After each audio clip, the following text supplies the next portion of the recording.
Good morning, everybody. In TEDxYouth at PPSIJC, today's theme is concept to conclusion. And I will try to demonstrate that how nanotechnology can make our concept to culminate into some useful materials or technology for the mankind.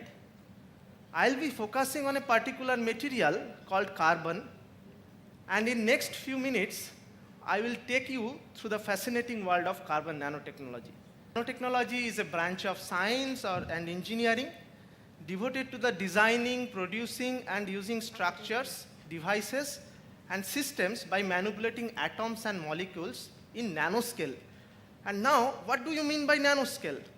Nanoscale is a scale where we talk any dimension at the range of 10 to the power minus 9. So nanoscale is one or more dimension should be in the nanometer range, that is 100 nanometer. And in nanoscale, what happens? The properties of a material change drastically and compared to the bulk scale. And next. But the challenge is to translate these nanoscale properties into large scale. Unless we can translate this property, we cannot utilize the exotic properties in the nanoscale. So now, I am talking about a material carbon, as I told you. So almost all the carbon-based materials, they are based on a structure called graphene. So what is graphene? Here the carbon atoms are hexagonally arranged in a particular fashion in a planar structure. And with this structure, we can give rise to any of kind of material what we want to design. Like, if we want to stack one layer above another, then we end up with a material called graphite. Again, if we try to roll this graphene sheet into a cylinder, seamless cylinder, we called it nanotube. And if it is a single cylinder, we called it single wall carbon nanotube. And if there are concentric multi-wall carbon nanotubes, that's also possible. Again, we can give a curvature to this graphene layer into cage-like structure or a football-like structure. It is called fullerene. And we can also add oxygen atom into the lattice structure of this carbon, and we end up with something called graphene oxide. So all these materials, graphite, carbon nanotube, graphene oxide, fullerene, they have excellent properties. And if we see what are these excellent properties, let me compare them with a common material called steel. Every day we use steel. You see, the last but one row, that is strength. So steel is having a strength 1 to 2 GPa. GPa means gigapascal. Now if you see the carbon nanotubes of graphene, they have almost 1 to 2 orders higher strength. But see the density, that is almost 1/6 that of the steel density. So something's called, that is called specific strength. That means strength per unit weight or per unit density, which is huge for these carbon-based nanomaterials. And that is why these carbon-based nanomaterials, they find applications in composites, in water treatment, in gas adsorption, energy storage, drug delivery, sensors, catalysis, field emission, and so on and so forth. So this material is really wonder material, and depending on our application, we can synthesize them. So now I will tell you what are the various processes of synthesizing carbon nanomaterials. That is the challenge. So there are two approaches. First approach is called top-down approach. So top-down means, if you see, we have a large material like graphite. It is naturally available. Can we take down the layers out of this graphite and end up with a single layer called graphene? So this approach is called top-down approach. How we do it? We take some kind of graphite material, and there are some process called exfoliation of graphite, like electrochemical exfoliation or mechanical exfoliation, and you end up with some structure called graphene. You can see right hand bottommost structure, that is graphene. Again, the second approach is called bottom-up approach. And in bottom-up approach, we start with the molecules or atom, and we try to arrange them in a particular fashion and end up with the same structure. So there are two approaches, top-down and this bottom-up. And this bottom-up approach generally is used in a process called chemical vapor deposition. So there what we do, we take some hydrocarbon gas, try to crack them. Hydrocarbon means there is carbon and hydrogen. So we take the carbon atoms or molecules from there and try to arrange them in a particular fashion.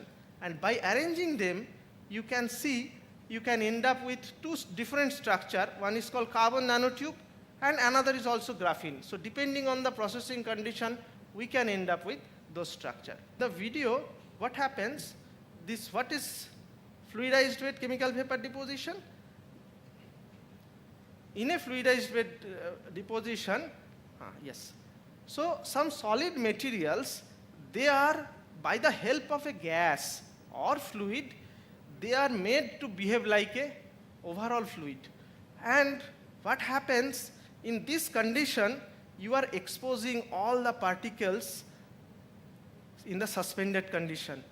And in this fashion, if you send a hydrocarbon gas through this fluidized particle, and you can deposit nanoparticle and carbon nanotube by this method. Now, when we see this carbon nanotube in naked eye, it looks like a powder, simple other black powder. But if we see something called in transmission electron microscopy, you can actually see their tubular structure. And there is something called high resolution transmission electron microscopy, by which you can even see the atomic planes what are present in this structure. Now the next process, which is very important to make nanoparticle, is called plasma enhanced chemical vapor deposition. Now as I was talking, something called graphene. So but the graphene is a two-dimensional structure. How we can use them in three dimension? Because that is also very important. So a three-dimensional graphene can be made by using a low pressure plasma enhanced CVD. And another beautiful structure, like we can also make a hybrid structure. So the hybrid structure is, at the bottom you get three-dimensional graphene, and at the top of that you can grow the vertically aligned carbon nanotubes. These structures are having very high surface area, so they can be used for energy storage material or as a sensor material. So these materials are very, very useful for this purpose. Now another very important structure I am showing it. It looks like flower. We have given the name graphene flower. Now here it is looking like flower, but if you see in naked eye, it is just like a particle. But if you see with the help of a microscope, you can see this kind of structure. What is the beauty of this structure?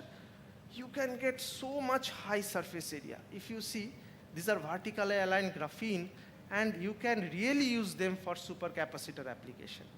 This is called floating catalyst chemical vapor deposition. Now what tap water kind of thing you are seeing, it is nothing but the carbon atoms and molecules coming along with the gas, and we are able to manipulate them in such a fashion that it can come coherently, and finally you can get a structure like this kind of paper.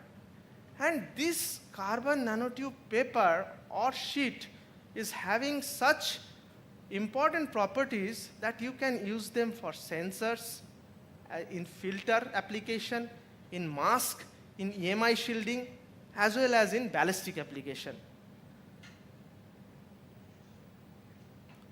Now same carbon nanotube paper can be used to make fiber out of that. Same thing is coming inside a water, and then a fiber is coming. If you can see, I don't know, a fiber is getting wound by this, and when this fiber is a very high strength fiber. How we made this fiber? Actually the same carbon molecule or atom, And by nanotechnology, we arrange these atoms in such a fashion, and finally you end up with this kind of high strength fiber. And this fiber is not only high strength, it is having also high electrical conductivity. You can see by using this fiber, you can glow a LED bulb and using a USB port from the computer. So other applications in carbon nanotube is we can use them for selective separation of metal ions from the very lean solution.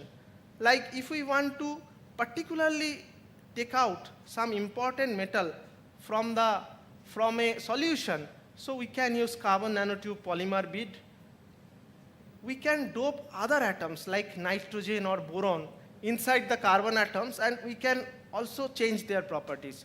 Like here I am showing these carbon nanotubes, they can be used for hydrogen storage. So when only carbon nanotube is there, hydrogen storage is not that remarkable. But when we add nitrogen atom in place of a carbon atom, we can improve the hydrogen storage. But again, if we can do boron, there is a tremendous improvement in the hydrogen storage. So what I want to mean, by decorating atom or molecule in nanoscale, you can really manipulate the properties of the material. Here, this kind of tubular structure has been used for water purification purpose and also for the capture of virus. How it is possible? Now if you see, if you can make a random network of carbon nanotube and the porosity you can manipulate in the range of that of the virus or that of the bacteria, and you can physically trap them. So here I could see something called P1 fudge. So P1 fudge is a virus to bacteria. So that we have shown that how almost 99% of the P1 fudge could be trapped by using this material. This is another important application, how to enhance the ballistic performance of a material. So here in the ceramic we have used carbon nanotubes, and by that we could improve some property called fracture toughness. Fracture toughness means how much energy it can absorb before it gets fractured. So by increasing that, here in the second image you can see 6 bullets have been pumped there. So AK-47 as well as SLR, and you can see in the next 2 images, which are radiographic image, the bullets are totally broken and trapped inside that. So that I want to say that this nanomaterial can enhance the ballistic property as well. Another very important thing is simple concrete. So we could improve the compressive strength of a concrete almost 40% by adding graphene oxide. As I told, if you remember my second slide, graphene oxide is one material. So it could improve the compressive strength as well as the fire resistance of a material, and by which there is a mechanism. Means it creates some nanocrystalline region where there is a nucleation of the something called hydration product, and by which the density gets improved. Now it is time to conclude. Now what I want to say, the advancement of civilization is highly dependent on the conceptualization of ideas, and one can design futuristic materials based on the concept, and the challenge is to convert this conceptual material into reality, and nanotechnology has given us opportunity for the realization of our ideas. And in future, we have to use, all of you must be hearing these 2 terms, one is called artificial intelligence and another is called additive manufacturing. So these 2 also are coming in a big way for a futuristic development of materials and growth of our society. And with this, I thank you all for your kind attention.